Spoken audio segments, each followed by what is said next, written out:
Hi ಎಲ್ಲರಿಗೂ ನಮಸ್ಕಾರ. Welcome back to my channel. ಈಗ ನೋಡ್ತಾ ಇರೋದು ಇದು ಮಂಗರವಳ್ಳಿ ಅಂತ ಕರೀತಾರೆ, ಮಂಗರವಳ್ಳಿ ಬಳ್ಳಿ ಅಂತೇಳಿ. ಇದು ತುಂಬಾ ಒಳ್ಳೆಯದು ಜಾಯಿಂಟ್ ಪೇಯ್ನಿಗೆ ಹಾಗೆ ಮೊಣಕಾಲು ನೋವಿಗೆಲ್ಲ ತುಂಬ ಒಳ್ಳೆಯದಿದು.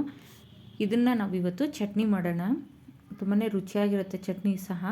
ಇದನ್ನು ಸುಲಿಬೇಕು. ಈ ಥರ ನಾವು ಬೀನ್ಸ್ ಎಲ್ಲ ಹೇಗೆ ನಾರು ತೆಗಿತೀವಲ್ಲ ಆ ಥರ ನಾರು ತೆಗಿಬೇಕು. ಅದಕ್ಕೆ ಇಲ್ಲಿ ಬರೀ ಕೈಯಲ್ಲಿ ತೆಗಿಯೋ ಹಾಗಿಲ್ಲ, ಸ್ವಲ್ಪ ಕೈಗೆ ಎಣ್ಣೆ ಹಚ್ಕೊಂಡು ಈ ಥರ ನಾವು ಬೀನ್ಸ್ ಮುರಿತೀವಲ್ಲ ಆ ಥರ ಮುರ್ಕೊಂಡ್ರೆ ನೋಡಿ ಈ ಥರ ನಾರು ಥರ ಬರುತ್ತೆ. ಇದನ್ನೆಲ್ಲ ತೆಗಿಬೇಕು. ಇದನ್ನೆಲ್ಲ ನೀಟಾಗಿ ತೆಕ್ಕೊಂಡು ನಂತರ ಇದನ್ನು ಸಣ್ಣ ಸಣ್ಣ ಪೀಸಸ್ ಆಗಿ ಮಾಡ್ಕೊಳ್ಬೇಕಾಗತ್ತೆ. ನೋಡಿ ಇಲ್ಲಿ ಈ ಥರ ನೀವು ಚಾಕುಯಿಂದಾದರೂ ತೆಗಿಬೋದು ಅಥವಾ ಕೈಯಿಂದ ಮುರಿದಾದರೂ ತೆಗಿಬೋದು. ಚಾಕುಯಿಂದ ತೆಗಿಯೋದಂದರೆ ತುಂಬಾ ಈಸಿಯಾಗಿ ಕ್ವಿಕ್ಕಾಗಿ ತೆಗಿಬೋದು. 4 ಸೈಡಿಂದು ಇಲ್ಲಿ ನಾರನ್ನೆಲ್ಲ ತೆಗೆದು ಇಟ್ಕೊಂಡಿದ್ದೀನಿ, ಹಾಗೆ ತೊಳೆದು ಇಟ್ಕೊಂಡಿದ್ದೀನಿ. ಇದನ್ನೀಗ ನಾನು ಚಿಕ್ಕ ಚಿಕ್ಕ ಪೀಸಸ್ ಆಗಿ ಈ ಥರ ಮುರ್ಕೊಳ್ತಾ ಇದ್ದೀನಿ, ಅಥವಾ ನೀವು ಚಾಕುವಲ್ಲಿ ಸಹ ಕಟ್ ಮಾಡ್ಕೊಳ್ಬೋದು. ಇದೆಲ್ಲನೂ ಈ ಥರ ಪೀಸಸ್ ಆಗಿ ಕಟ್ ಮಾಡ್ಕೊಳ್ಳೋಣ. ಆರೋಗ್ಯಕ್ಕೆ ತುಂಬಾ ಒಳ್ಳೆಯದಾಗಿರುತ್ತೆ ಇದು. ಯಾವಾಗಾದರೂ ಇದು ಸಿಕ್ಕಿದಾಗ ಮಾಡ್ಕೊಳ್ಳಿ, ತುಂಬಾ ರುಚಿಯಾಗುತ್ತೆ. ಹಾಗೆ ಜಾಯಿಂಟ್ ಪೇನ್ಸ್ಗೂ ಸಹ ಒಳ್ಳೆಯದು. ಇಲ್ಲಿ ನಾನು 2 ಸ್ಪೂನ್ನಷ್ಟು ಕಡಲೆಬೇಳೆ ಹಾಗೆ 2 ಸ್ಪೂನ್ನಷ್ಟು ಉದ್ದಿನಬೇಳೆನ ಹಾಕ್ಕೊಳ್ತಾ ಇದ್ದೀನಿ. ಇದಿಷ್ಟನ್ನು ಹಾಕ್ಕೊಂಡು ಫ್ರೈ ಮಾಡ್ಕೊಳ್ಳೋಣ.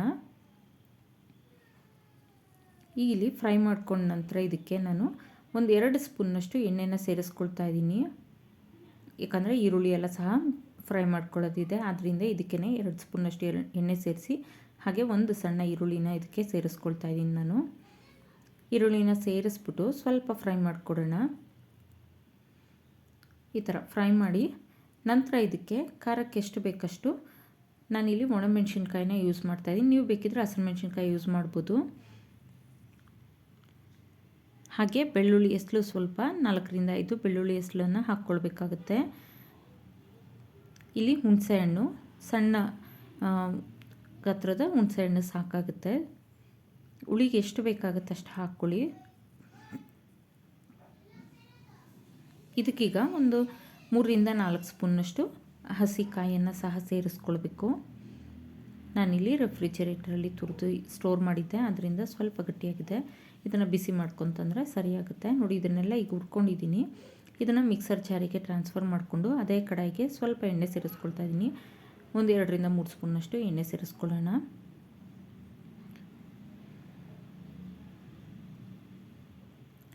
ಈ ಎಣ್ಣೆ ಬಿಸಿಯಾದ ನಂತರ ನಾನು ಏನು ಇದನ್ನು ಸುಲಿದು ಇಟ್ಕೊಂಡಿದ್ದೀನಲ್ಲ ಮಂಗರವಳ್ಳಿ ಬಳ್ಳಿನ, ಅದನ್ನು ಸೇರಿಸ್ಕೊಳ್ತಾ ಇದ್ದೀನಿ. ಅದನ್ನು ಸೇರಿಸ್ಕೊಂಡು ಈ ಥರ ಫ್ರೈ ಮಾಡ್ಕೊಳ್ಬೇಕು.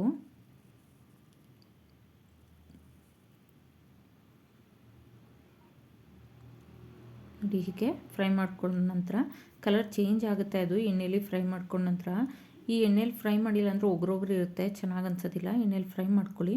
ಇದನ್ನೆಲ್ಲನೂ ಮಿಕ್ಸರ್ ಜಾರಿಗೆ ಸೇರಿಸ್ಕೊಂಡು ಇದನ್ನು ಚಟ್ನಿ ಅದಕ್ಕೆ ರುಬ್ಕೊಳ್ಬೇಕಾಗುತ್ತೆ. ಈಗ ಫಸ್ಟಿಗೆ ಡ್ರೈ ಆಗಿ ಸ್ವಲ್ಪ ರುಬ್ಕೊಳ್ತಾ ಇದ್ದೀನಿ. ನಂತರ ಇದಕ್ಕೆ ನಾನು ಈಗ ಉಪ್ಪನ್ನು ಸೇರಿಸ್ಕೊಂಡು ಡ್ರೈ ಆಗಿ ರುಬ್ಕೊಳ್ಳೋಣ. ರುಚಿಗೆ ಎಷ್ಟು ಬೇಕಷ್ಟು ಉಪ್ಪನ್ನು ಸೇರಿಸ್ಕೊಳ್ಳಿ. ಸೇರಿಸ್ಕೊಂಡ ನಂತರ ಇದಕ್ಕೆ ಲಿಡ್ ಕ್ಲೋಸ್ ಮಾಡಿ ನಾನಿಲ್ಲಿ ತರ್ತರಿಯಾಗಿ ರುಬ್ಕೊಳ್ತಾ ಇದ್ದೀನಿ. ನಂತರ ಇದಕ್ಕೆ ಸ್ವಲ್ಪ ಕೊತ್ತಂಬರಿ ಸೊಪ್ಪನ್ನು ಸೇರಿಸಿ ಈಗ ಮತ್ತೆ ರುಬ್ಕೊಳ್ಳೋಣ. ನೀರಿನ ಅವಶ್ಯಕತೆ ಇತ್ತಂದರೆ ನೀರು ಸೇರಿಸ್ಕೊಳ್ಳಿ. ನೀರಿನ ಅವಶ್ಯಕತೆ ಬೇಕಾಗೋದಿಲ್ಲ, ಅದರಲ್ಲೇ ನೀರಿನ ಅಂಶ ಇರುತ್ತೆ. ನೋಡಿ ಈ ಥರ ರುಬ್ಕೊಂಡ್ರೆ ಆಯಿತು. ಈಗ ಟೇಸ್ಟ್ ಮಾಡಿ ನೋಡೋಣ. ತುಂಬಾ ರುಚಿಯಾಗಿರುತ್ತೆ. ಹಂಗಂತೂ ಇದು ತುಂಬಾ ಇಷ್ಟ ಆಗಿತ್ತು.